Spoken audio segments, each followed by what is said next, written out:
बकरी ईदच्या पार्श्वभूमीवर जालन्यात विशेष भरारी पथक तैनात. अवैध गोवंश वाहतूक व कत्तल रोखण्यासाठी पोलिसांचे कडक पाऊल. नागरिकांनी कायदा हातात घेऊ नये. माहिती असल्यास तातडीनं संपर्क साधण्याचे प्रशासनाचे आवाहन. येणाऱ्या बकरी ईदच्या अनुषंगानं शहरात शांतता आणि सुव्यवस्था राखण्यासाठी पोलीस प्रशासन सतर्क झालंय. अवैध गोवंश वाहतूक आणि कत्तल होण्याची शक्यता लक्षात घेता अशा घटनांना पायबंद घालण्यासाठी जालना पोलिसांनी विशेष भरारी पथकाची स्थापना केली आहे. यासोबतच शहरातील विविध भागांसाठी नोडल अधिकारी आणि पथक प्रमुखांची नियुक्ती करण्यात आली असून त्यांचे संपर्क क्रमांक जाहीर करण्यात आले आहेत. यासाठी 24 तास नोडल अधिकाऱ्यांची नियुक्ती करण्यात आली आहे. शहरात कोणत्याही प्रकारची अनुचित घटना घडू नये यासाठी दिवस आणि रात्र अशा दोन्ही पाळ्यांमध्ये नोडल अधिकाऱ्यांची नेमणूक करण्यात आली आहे.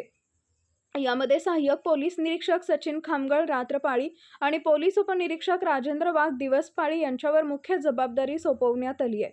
तसेच जालना उपविभागासाठी ग्रेड पोलीस उपनिरीक्षक संतोष खरात हे पथक प्रमुख म्हणून काम पाहणार आहेत. भरारी पथकातील प्रमुख अधिकारी यांचीही नियुक्ती करण्यात आली आहे. कायदा हातात घेणाऱ्यांवर कठोर कारवाईचे संकेत पोलीस प्रशासनाच्या वतीनं देण्यात आले.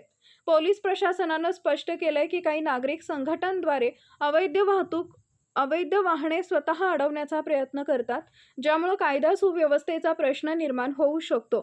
त्यामुळे कोणत्याही नागरिकानं कायदा हातात घेऊ नये. अवैध वाहतूक किंवा कत्तलीबाबत कोणतीही माहिती मिळाल्यास वरील क्रमांकावर किंवा स्थानिक पोलीस ठाण्याशी तात्काळ संपर्क साधावा. प्रतिबंधित जनावरांचा कुर्बानीसाठी वापर करू नये असं आवाहनही पोलिसांनी केलंय. नियमांचं उल्लंघन करणाऱ्यांविरुद्ध कठोर कायदेशीर कारवाई करण्याचा इशारा पोलीस प्रशासनाकडून देण्यात आला आहे.